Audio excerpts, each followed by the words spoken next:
Hey, what's up, guys? This is Cygnus bringing you another audio commentary, and 2 in 2 days because I've had not much else to do. So, yeah, I've had the time to throw down two commentaries here on two VODs. This is Flash versus GGPlay in the first set of the OSL, and there you can see Flash coming out into his booth. So we're joining the VOD pretty early on, so it's probably going to be a few minutes before the match starts, probably. Flash versus GGPlay. Diggity should be doing, I believe Diggity's doing the OSL commentaries for this season for the OSL. So definitely go check his account out for an OSL commentary, or for the commentary on the same thing and for the rest of the OSL. I'm just choosing this because I enjoy watching Terran versus Zerg. I think there's an interesting aspect to Terran versus Zerg. And there you can see his percentages. The Korean means nothing, but the percentages say enough. Flash, yeah, I mean, his versus Zerg looks like it's 60%, but his overall is 63%, which is overall 63%, 63.8% is just amazingly good at this level. Well, not amazing, but definitely a very strong player. And there we can see GGPlay in the back. So he is going to be coming out into his own booth. So they're going to be setting up their mouse settings and their keyboard settings and getting everything set up right so they can start the game. But it probably will be a few minutes before this VOD start, or before the game starts. Excuse me. Yeah, Terran versus Zerg, like I was saying, it's an interesting matchup, and there we can see his percentages a little lower than Flash's. He's under the 60% mark, which is where you, in my mind, you really determine a solid player by how, if they're above 60%, they're really good. But GGPlay just a little bit under that, so definitely going to be a pretty good matchup here, especially depending on how. It can all be over. You can't take any of these matches lightly. All of this match can be over in 5 minutes, even for the best of players, if they're caught off guard. So really, percentages can give you an idea, but really, they mean nothing when the game actually starts.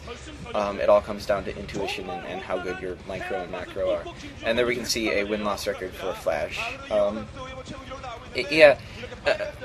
Terran versus Zerg, it's almost formulaic. It's not quite rock, paper, scissors, or quite as boring as Terran versus Terran, I would say. But it's definitely got a formula to it.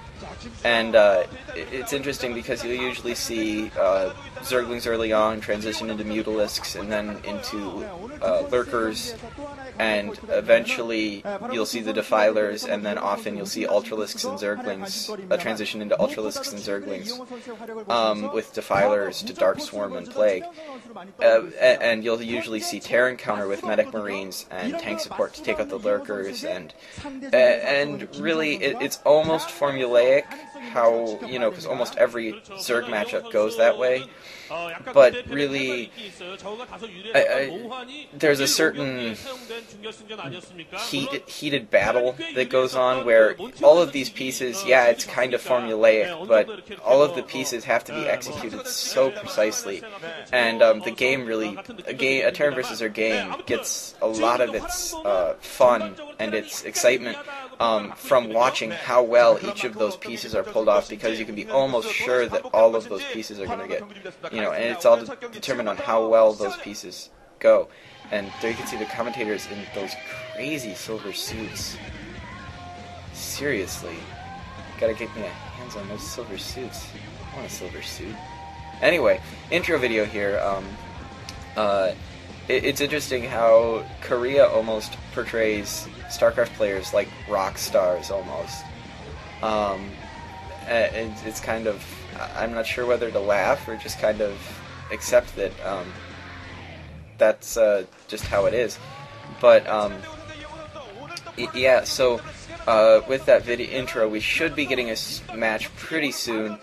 There you can see Flash on the left, GGPlay on the right, and yeah, I mean, again, it's interesting to watch how each of the matches, how a Terran versus Zerg plays out, because each of those pieces you can pretty much, you can expect is coming. You can expect, the Zerg to do their Mutalisk Karask, and you can expect, the Science Vessels to come out. And but really, what makes the match exciting is seeing how each of those pieces comes together. And here, yes, our match is going to start in 3, 2, 1, and here we go. and I do that for syncing purposes, obviously. But yeah, so we're going to start, and it looks like GGPlay is in teal and Flash is in yellow. Flash is in the lower right at 5 o'clock, and that would mean GGPlay is in the upper left at 11. And so what we're going to be looking for immediately right off the bat is we're looking for the cheese. We're looking for whether GGPlay is going to be going 9 pool or 12 hatch, or what he's going to be doing. And similarly, we're going to be looking at Flash to see if he's going with possibly a cheese, a bunker rush, or a Rax, a proxy Rax. So both in cross positions, that Overlord looks like it's going to the lower left. So the Overlord probably not going to get the scout off all that soon, but see, it doesn't look like he's going directly for the cross position. So it doesn't look like GGPlay has kind of had that luck to scout in the right direction. It doesn't look like we're going to be seeing a 9 pool because he has more than 9 drones. He has his 10th drone in production. So we aren't going to be seeing a 9 pool. The supply depot going down in front of the CC, and he does that so that his CC spawns, or his SCV spawns to the right of that, and there you can see it right there. It spawns to the right of that supply depot so that his SCV can get to the mineral line faster. It doesn't have to move through an additional 2 hexes or whatever it is. And there you can see all the fans who, I don't understand why they hide. The best explanation I've heard so far is that there's a laser death ray in the camera.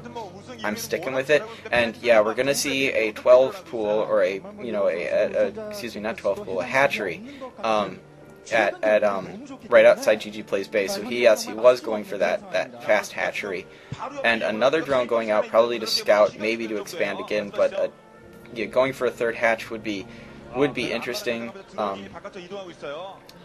But I would say it's more likely to scout, possibly to expand though. A 3rd hatch isn't uncommon, but usually they get the 3rd hatchery a little closer to their base and they don't go out with it. So we'll see. But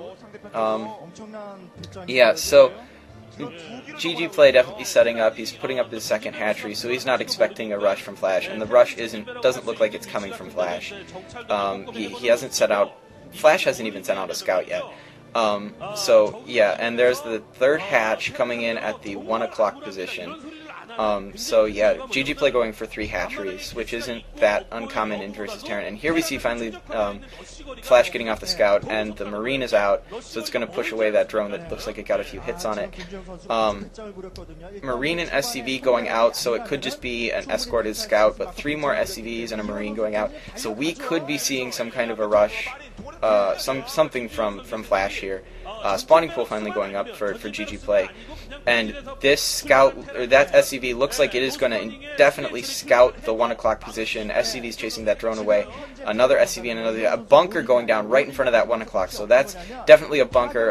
GGPlay transferring drones now.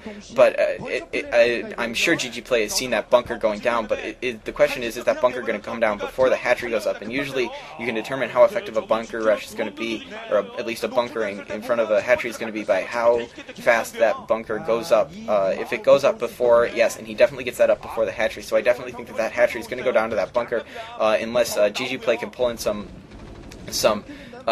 quickly pull in some Zerglings, and the Academy now down. So we're going to be seeing the medics definitely going for Marine medic bio build early off. Those drones coming off the line, probably from the natural, or maybe from his